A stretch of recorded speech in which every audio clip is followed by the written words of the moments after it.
Did you kill your parents? No. In a chilling story of family turmoil and escalating tensions, a once promising young athlete stands accused of the unthinkable, the murder of his own parents.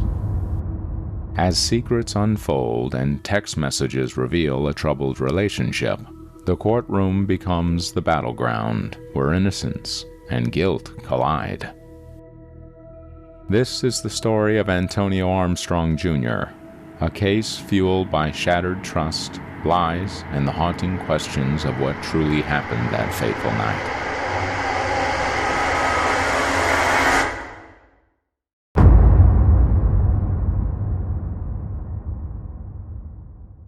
Antonio Armstrong, a real football prodigy, was tearing up the field back in the day. He had it all, from his All-American status to an epic college career at Texas A&M. He even got drafted by the San Francisco 49ers in the NFL draft. But here's where things take a twist. Just as his pro football journey was starting, fate pulled a fast one on Armstrong. An ankle injury knocked him out after just 4 games with the Miami Dolphins. But that didn't stop him. He bounced back, playing in the Canadian Football League for 5 seasons. When he hung up his cleats, Armstrong channeled his sports savvy into business and opened a gym called First Class Training. He was even an associate pastor at his church. Sounds like such an interesting man, right? So why on earth would someone want him and his wife 6 feet under? Let's uncover this twisted story. 16-year-old Antonio Armstrong Jr., the son of Antonio Armstrong, found himself in a nightmare situation. On July 29, 2016, he made a frantic call to the police, claiming he heard gunshots from his parents' bedroom. When the authorities rushed in, they discovered a horrifying scene, a double tragedy with his parents lying in bed, both shot in the head. The police wasted no time bringing Armstrong Jr., or AJ, into custody for questioning. Here is where things start to unravel. During his interview, Armstrong Jr. insisted that he saw a masked intruder fleeing the house after the shots were fired. The investigators stumbled upon some eyebrow-raising details. The home alarm log revealed that it had never been triggered that night and was still set to armed when Armstrong Jr. called 911. To add fuel to the fire, they discovered that Armstrong Jr. himself had disarmed the alarm so that the police could enter the house. The police didn't buy his story and continued to press him during his time in custody, pointing out the inconsistencies in the shootings. As the investigation unfolded, the grieving community laid to rest Antonio Armstrong Sr. and Dawn, the victims of this heinous crime. Their own son was allowed to attend the funeral services, although he was kept in handcuffs the entire time. During the state's review of the murder scene, compelling evidence emerged, painting a troubling picture and pointing towards Antonio Armstrong Jr. as the potential perpetrator. In a shocking revelation, investigators uncovered a bullet hole in the floor of the teenager's third-floor bedroom.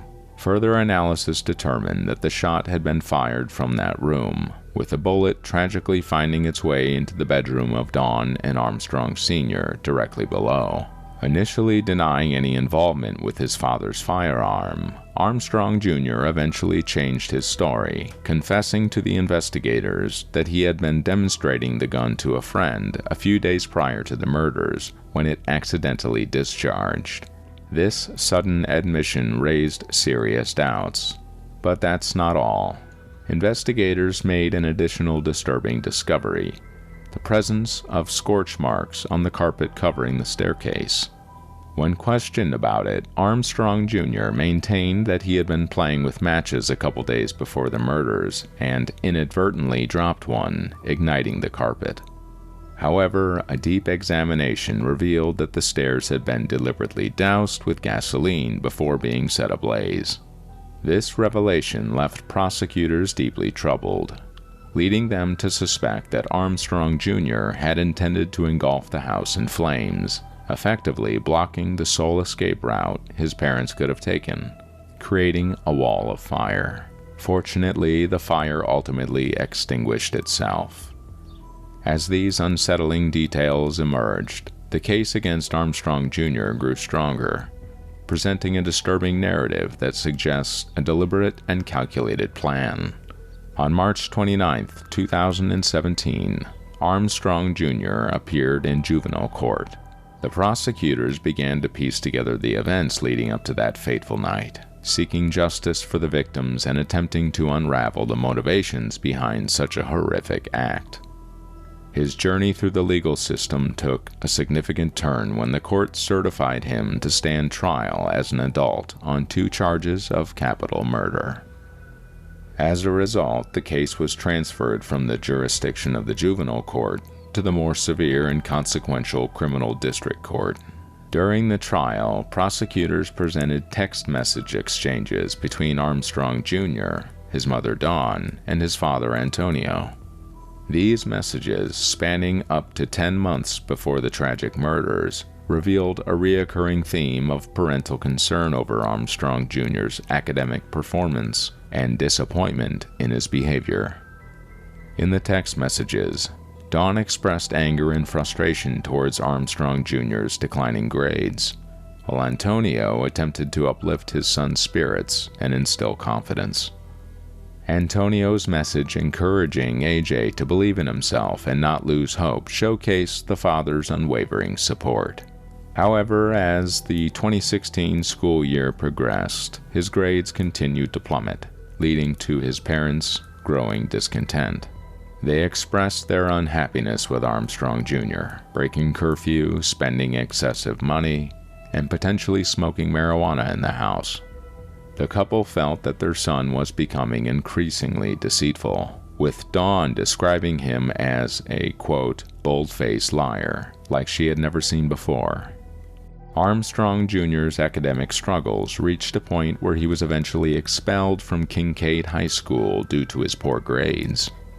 The strained communication between Armstrong Jr. and his parents persisted, with AJ acknowledging the need for a major life change.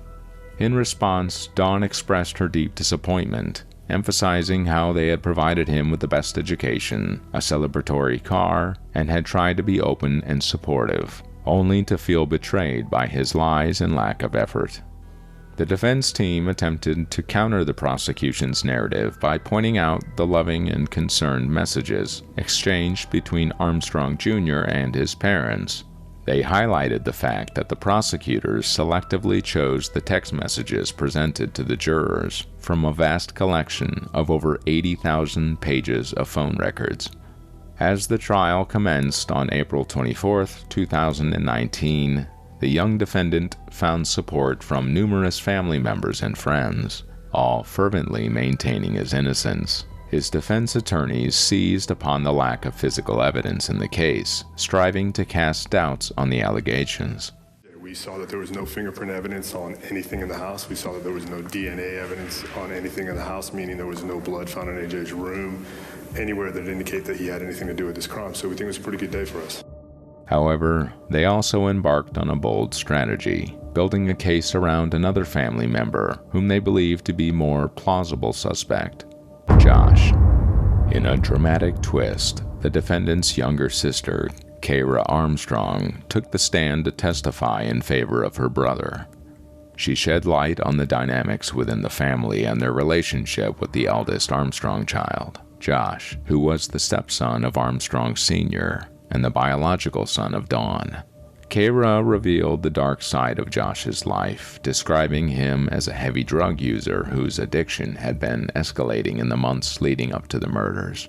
She testified about his violent tendencies and disclosed that he had been diagnosed with mental health issues. Strikingly, she even mentioned that Josh claimed to hear demonic voices. For years, the defense had accused the authorities of failing to thoroughly investigate alternative leads. Attorney Rick DeToto addressed the jury, highlighting the fact that several individuals, including Josh Armstrong, had access to the Armstrong house, as he lived only minutes away.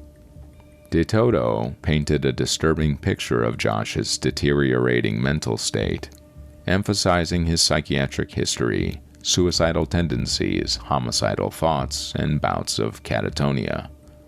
He claimed that Josh believed there was a woman inside his head whom he was attempting to kill. Interestingly, the prosecutors refrained from discussing Josh Armstrong or presenting any evidence related to him during their opening statements or questioning. Instead, the state focused on a crucial piece of evidence: the home security system. According to John Brewer from the Harris County District Attorney's Office, the system captured movements that suggested that Armstrong Jr. was present at the relevant locations to commit the crime.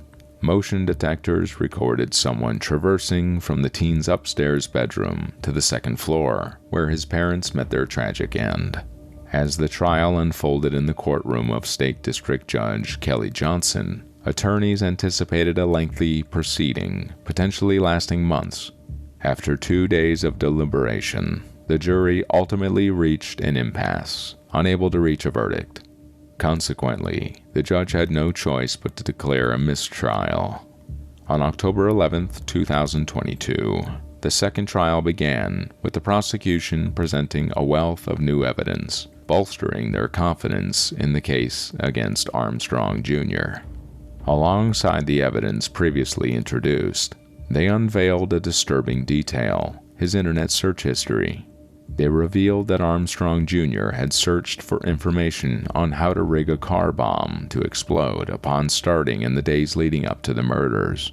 The prosecution argued that this, coupled up with the alleged intentional fire setting, indicated premeditation, pointing to a sinister motive behind the killings.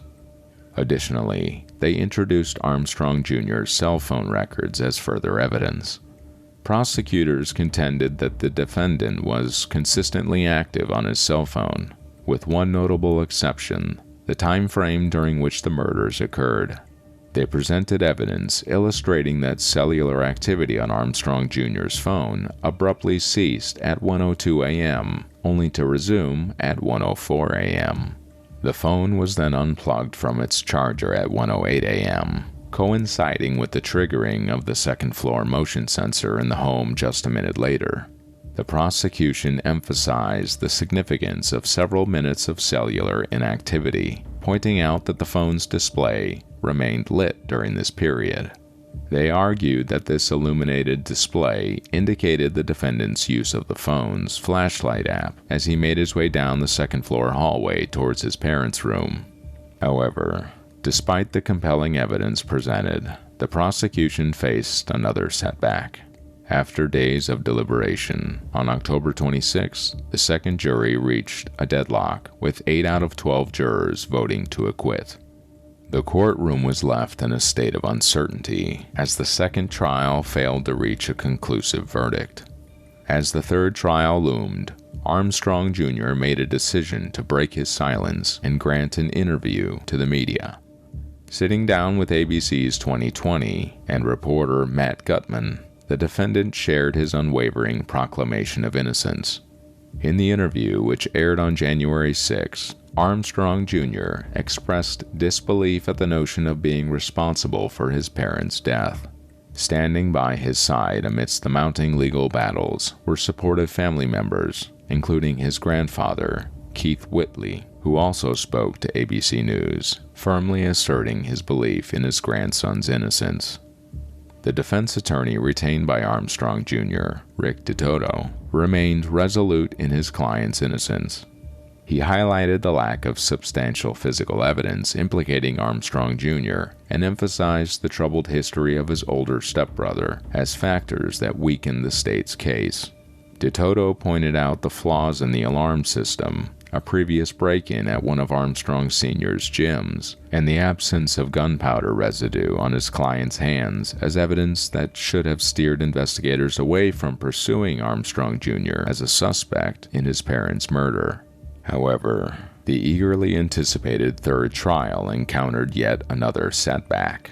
The judge presiding over the case, Kelly Johnson, announced a postponement citing an unspecified ongoing issue. Despite the delay, Judge Johnson reassured that once testimony commenced, it was expected to span through August. The jury selection process had already concluded, resulting in a panel of 16 jurors consisting of 10 men and 6 women, with 4 additional jurors serving as alternates. Antonio Armstrong Jr. faced the daunting prospect of a potential life sentence, with the possibility of parole after 40 years. Due to his status as a juvenile at the time of the murders, he was not eligible for the death penalty. What are your thoughts on this case? Do you believe justice was served, or do you think there's more to the story? Share your opinions and join the conversation in the comments below.